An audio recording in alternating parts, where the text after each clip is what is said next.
Good morning all of you.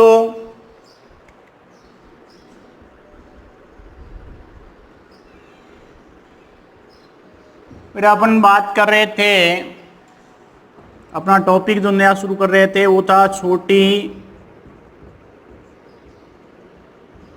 आंत में पाचन क्रिया। स्मॉल इंटेस्टाइन के अंदर डाइजेशन की क्रिया क्या होती है उसके बारे में अपन कह रहे हैं कि अपन को पढ़ना है।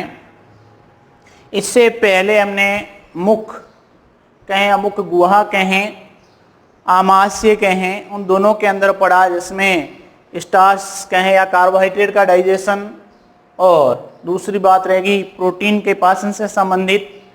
तो इसलिए अब हम अगले स्टेप में आते हैं, तब छोटी आंत आती है। और छोटी आंत का आपको ध्यान ही है, पहला जो यू आकार का मोड़ आता है जिसको अपन ग्रहणी कहते हैं, ड्यूडेनियम कहते हैं, ग्रहणी कहते हैं। तो बेटा ध्यान रखने योग्य बात ये हुई कि जब हम कह रहे हैं जो डाइजेस्ट हो रखा था पिछले भाग में, जो कार्बोहाइड्रेट कहें,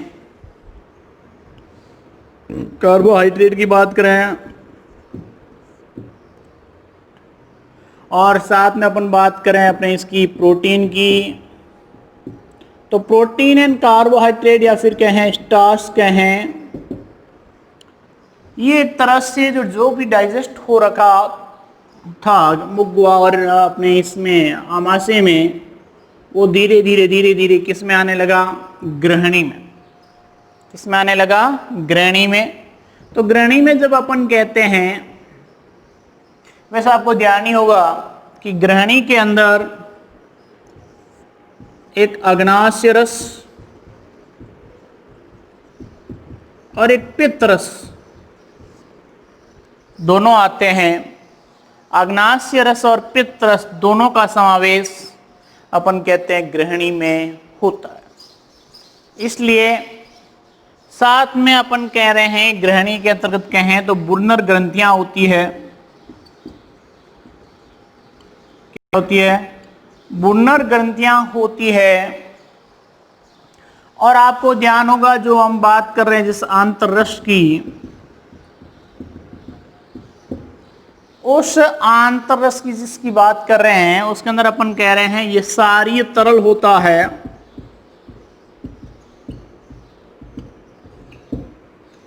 क्या होता है? सारी तरल होता है। और साथ में हम बात करें कि जो कायम भोजन होता है, इस कायम की बात कर रहे हैं अपन, कायम जो धीरे धीरे ग्रहणी के अंदर प्रवेश करता है, कायम वो होता है जो अपन कह रहे हैं आमाशय में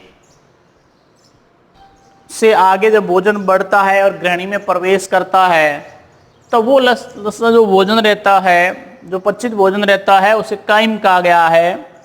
और यही कायम हम कह रहे हैं धीरे धीरे ग्रहणी के अंदर प्रवेश करता है। साथ में हम कह रहे हैं कि यह आंतरीय रस जिसकी स्थिति यहाँ पर सारी तरल है, ठीक है ना, लेकिन क्या होता है कि इस आंतरीय रस में जो बाइकार्बोनेट पाए जाते हैं वो अम्लीयता को और क्या कर देते हैं? कम कर देते हैं। कौन कम कर देता है? बाइकार्बोनेट। तो ये बाइकार्बोनेट्स एक तरह से अपन कह रहे हैं कि अम्लीयता को कम कर देते हैं, और यहाँ पर सारीयता कहें या सारी तरल बढ़ रहा है। फिर बात आई ये बुर्नर ग्रंथियां, जिसमें अपन कह रहे हैं मुख्य भूमिका होती है यहाँ पर एक रस स्त्रावण से संबंधित। और साथ में अपन कह रहे हैं कि बुर्नर ग्रंथियां और ग्रहणी की बात करें यहाँ पे, तो एक बात और आपको ध्यान होगा कि इस रस में, आंतर रस में,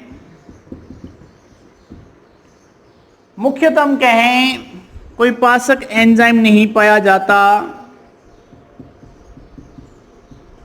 आंतररस की बात करें जहां पर कोई पाचक एंजाइम नहीं पाया जाता, लेकिन अपन कहेंगे इस आंतररस में जो एंटेरोसाइट कोशिकाएं होती है, एंटेरोसाइट कोशिकाएं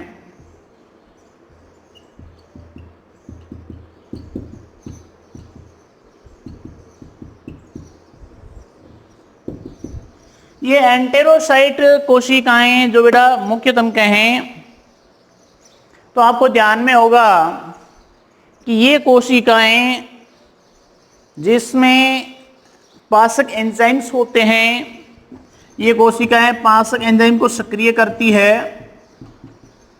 और जिससे अधिकतर भोजन का जो डाइजेशन होता है वो कहाँ पे होता है? छोटी आंत में होता है, ग्रहणी भाग में होता है, या अपन कहें एक तरह से स्मॉल इंटेस्टाइन के अंदर सबसे ज्यादा डाइजेशन की क्रिया यहीं पर पूर्ण होती है। इसके बाद में अवशोषण की क्रिया रहती है। तो इस तरीके से ये एंटेरोसाइट कोशिकाएं जो पाचक एंजाइम के माध्यम से भोजन को पचाने में सहायता प्रदान करती है। फिर आपको ध्यान होगा कि यहाँ अग्नाशय और पित्तरस है, तो यहाँ पर पित्त लवण और लेसिथिन जैसे अणु भी पाए जाते हैं। क्या पाए जाते हैं? पित्त लवण और लेसिथिन अणु भी यहां पर पाए जाते हैं, ध्यान रखिएगा। साथ में हम कहें तो ये कहेंगे कि ये पित्त लवण और लेसिथिन जो अणु होते हैं, इनके दो ध्रुव होते हैं, दो भाग होते हैं, ध्रुवीय और अध्रुवीय सिरा। ध्रुवीय और अध्रुवीय सिरे होते हैं, जिसमें आपको ध्यान होगा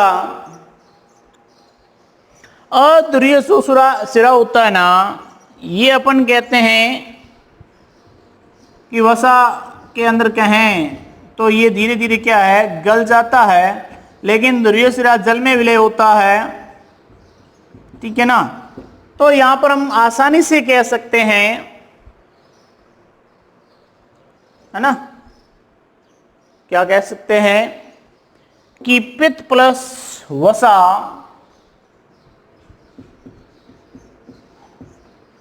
पित्त प्लस वसा जिसका पायसीकृत हो जाता है, पायसीकृत वसा बन जाती है। तो ये कब बनती है? ये हम कहते हैं कि जो मुख्य रूप से कहें, यहां पर जब हम कहा कि अध्रुवीय सिरे जो अपन कहते हैं वसा के साथ में घुल जाते हैं, और साथ हम कहें कि ये बड़े बड़े खंडों को छोटे छोटे खंडों में तोड़ देता है, और उसके तोड़ने को ही क्रिया को पायसीकरण कहते हैं।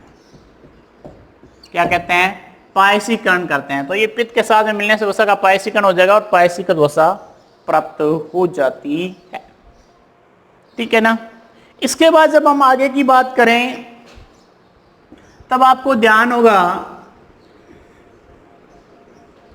कि यहां पर जो अग्नाशय रस होता है, ये तो पित्त रस के कार्य था, इसके अंदर एक अग्नाशय रस भी होता है। जब अग्नाशय रस की बात आती है, किसकी? अग्नाशय रस की, तब हम कहते हैं कि इसमें जो एंटेरोसाइट कोशिकाएं होती है, जो एक एंटेरोकाइनेज एंजाइम का निर्माण करती है,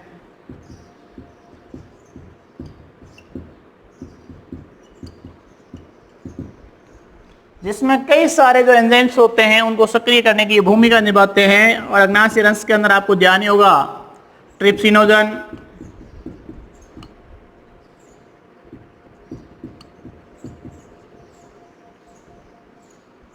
ठीक है ना, जिससे अपन कहते हैं, कहें तो एक तरह से ट्रिप्सिन,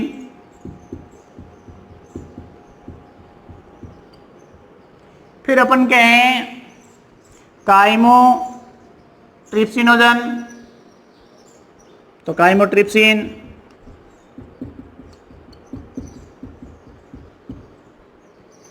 फिर अपन बात करें कार्बोक्सिलेज की,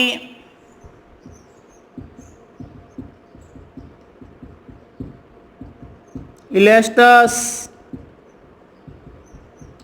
तो बहुत सारे एंजाइम्स जो यहाँ पर एक सक्रिय भूमिका निभाने का काम करते हैं, ये सभी अग्नाशय रस के अंदर पाए जाने वाले एंजाइम हैं। सबसे पहले हम कहें कि इन एंजाइमों को जो सक्रिय करता है उसका नाम होता है एंटेरोकाइनेज।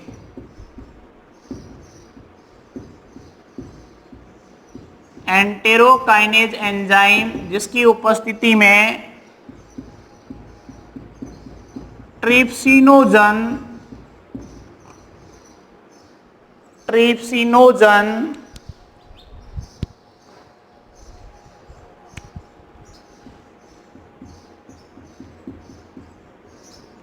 ट्रिप्सिन में बदल जाता है। ट्रिप्सिनोजन ट्रिप्सिन में बदल जाता है। तो ट्रिप्सिनोजन ट्रिप्सिन में बदल रहा है किस एंजाइम की उपस्थिति में? एंटेरोकाइनेज एंजाइम की उपस्थिति में। ये निष्क्रिय होता है, जिसको क्या कर जाता है? सक्रिय पोजीशन पे लेके आ जाता है। ठीक है ना। तो एंटेरोकाइनेज एंजाइम्स जो ट्रिप्सिनोजन को ट्रिप्सिन में बदलने का क्या करता है? कार्य करता है। फिर बेटा रही बात यहां पे काइमोट्रिप्सिनोजन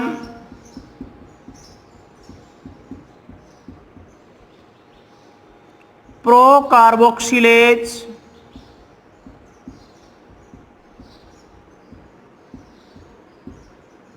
प्रोएलेस्टस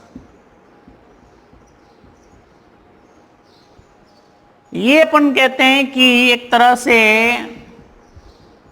जो निष्क्रिय पोजीशन पे रहते हैं, लेकिन इन तीनों को एक्टिव करके कौन? ट्रिप्सिन। ये ट्रिप्सिन की उपस्थिति में काइमोट्रिप्सिन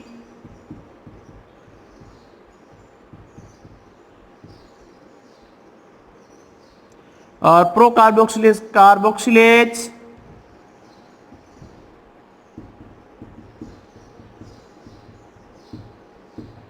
प्रोएलेस्टस में बदल जाते हैं।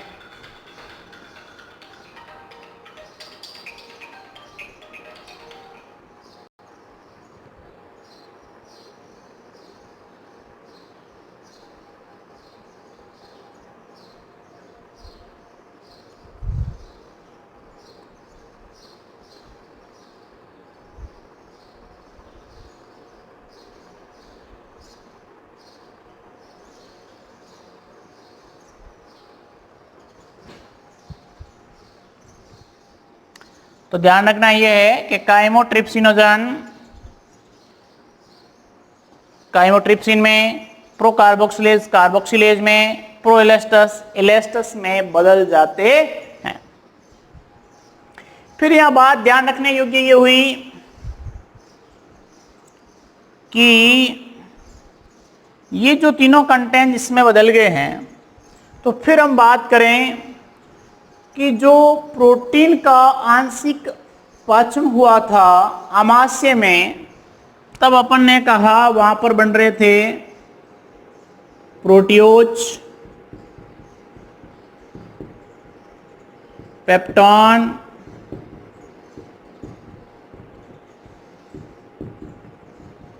पॉलीपेप्टाइड।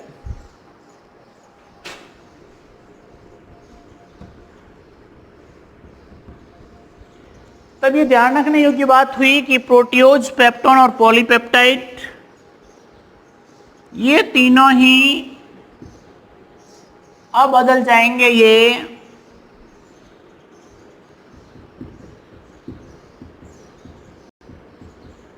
छोटे polypeptide, tripeptide and dipeptide.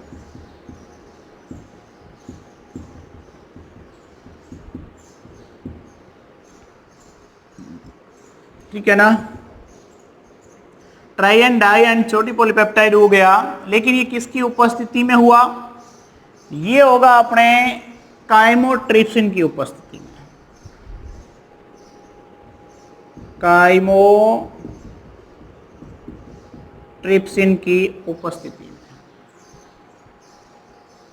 Chymotrypsin की उपस्थिति में छोटी polypeptide and type peptide and dipeptide, ठीक है ना। तो ये प्रोटीन का जो आंशिक पाचन आमाशय में हुआ था, फिर इसको काइमोट्रिप्सिन की उपस्थिति में इसमें बदल दिया गया। फिर ये छोटी पॉलीपेप्टाइड है, इसको एमिनो अम्ल में बदल दिया जाता है।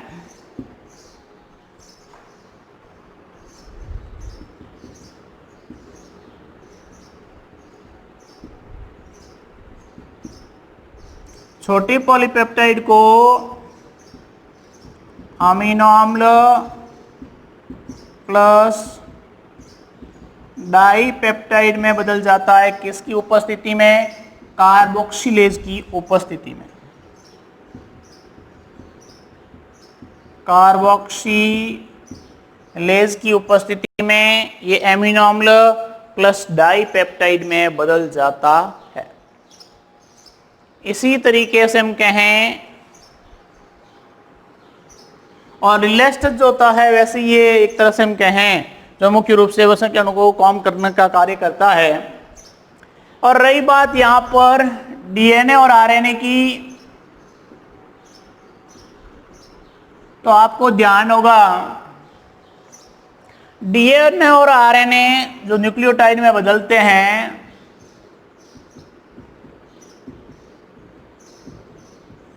न्यूक्लियोटाइड में बदलते हैं किसके उपस्थिति में? डीऑक्सीराइबोन्यूक्लिएज एंड राइबोन्यूक्लिएज एंजाइम की उपस्थिति में ये न्यूक्लियोटाइड में बदलते हैं। किसकी उपस्थिति में? मैंने कहा डीऑक्सीराइबोन्यूक्लिएज एंड राइबोन्यूक्लिएज एंजाइम की उपस्थिति में ये बदल जाते हैं न्यूक्लियोटाइड में। तो यहां आएगा डीऑक्सीराइबोन्यूक्लिएज एंड राइबोन्यूक्लिएज, जिसकी उपस्थिति में ये बदल जाते हैं न्यूक्लियोटाइड में।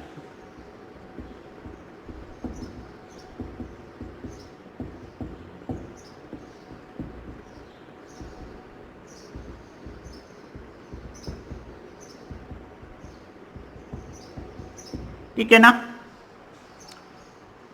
फिर बात आती है कि जो लाइपेज होता है ये बहुत ही कम समय में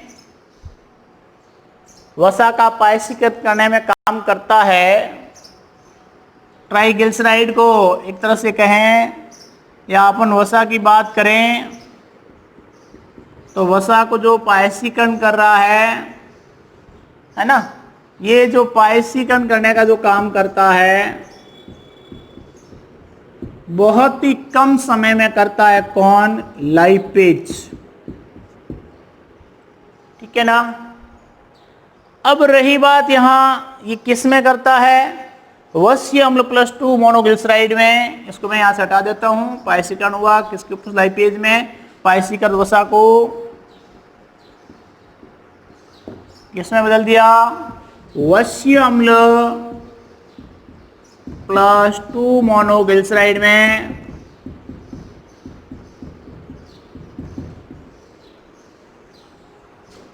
वसीय अम्ल प्लस 2 मोनोग्लिसराइड में बदलने का कार्य किया यहां पर। तो पायसीकृत वसा वसीय अम्ल प्लस 2 मोनोग्लिसराइड में बदलने का कार्य करते हैं, ठीक है ना।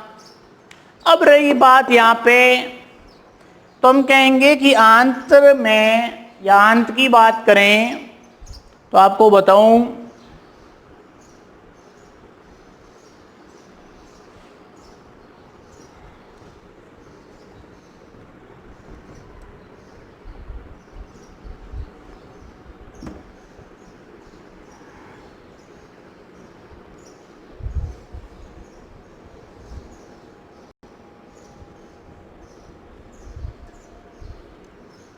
जब हम आंत की बात करते हैं तब आपको ध्यान होगा कि आंत्र के अंदर हम कहें कि जो सूक्ष्माणु होते हैं वहां से जो पदार्थ आते हैं उनके जल अपघटन के लिए कुछ एंजाइम क्रियाशील होते हैं जो उनको एक तरह से सक्रिय करने का काम करते हैं। जैसे अपन कहें सुक्रोज है, माल्टोज है, लैक्टोज है,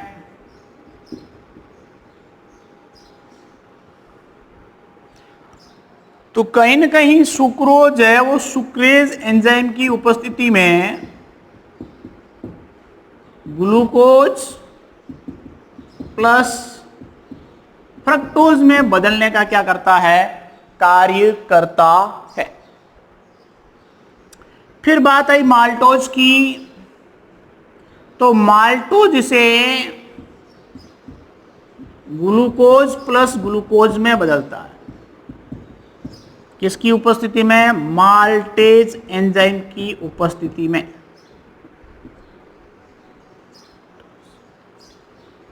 ठीक है ना। अब अपन कह रहे हैं जो लैक्टोस है, यहां लैक्टेज एंजाइम की उपस्थिति में ये बदलता है ग्लूकोज प्लस गैलेक्टोज में।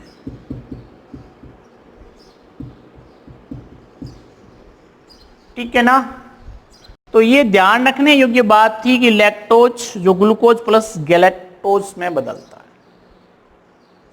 इसी तरीके से हम बात कर लें यदि पायसीकृत वसा की, तो पायसीकृत वसा जो आंतरीय लाइपेज की उपस्थिति में वश्य अम्ल प्लस 2 मोनोग्लिसराइड में बदलती है।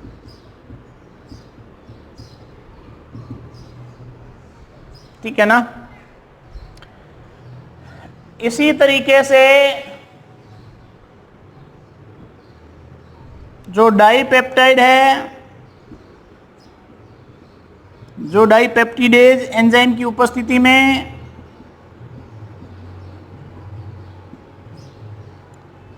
अमीनो अम्ल में बदल जाते हैं। ठीक है ना। तो इस तरीके से अपन कहें कि ये जो पदार्थ तैयार हो रहे हैं, जो अपन कह रहे हैं कि एंजाइमों की क्रियाविधि से जिनका रूप बदल रहा है, सुक्रोज से ग्लूकोज प्लस फ्रक्टोज में बदल रहे हैं, माल्टोज से ग्लूकोज प्लस ग्लूकोज में बदल रहे हैं, लैक्टोज से ग्लूकोज प्लस गैलेक्टोज में बदल रहे हैं, पायसीकृत वसा से वश्य अम्ल प्लस 2 मोनोग्लिसराइड में बदल रहे हैं, और डाइपेप्टाइड से एमिनो अम्ल में बदल रहे हैं। तो कहीं ना कहीं ये बात जाहिर हो रही है कि ये जो पदार्थ एक तरह से जो रूपांतरित होकर बने हैं, ये पदार्थ अब आगे जाके हम कह रहे हैं कि जो स्मॉल इंटेस्टाइन की जो आंतरिक भित्ति जो होती है, जहां पर जो सूक्ष्माणु पाए जाते हैं, वो सूक्ष्माणु अब इनको अवशोषण करने का कार्य करेगा। जो भी भोजन का पाचन हुआ है, उन पचित पदार्थों के अवशोषण की क्रिया आगे होगी। तो ये हुआ एक तरह से छोटी आंत में डाइजेशन, पाचन की क्रिया विधि। ठीक है ना। अब हम आगे जो टॉपिक रहेगा कि इन पचित पदार्थों का किस तरीके से अवशोषण की क्रिया होती है, उनको हम अगले स्टेप में पढ़ेंगे कि पचित पदार्थों का या भोजन का अवशोषण।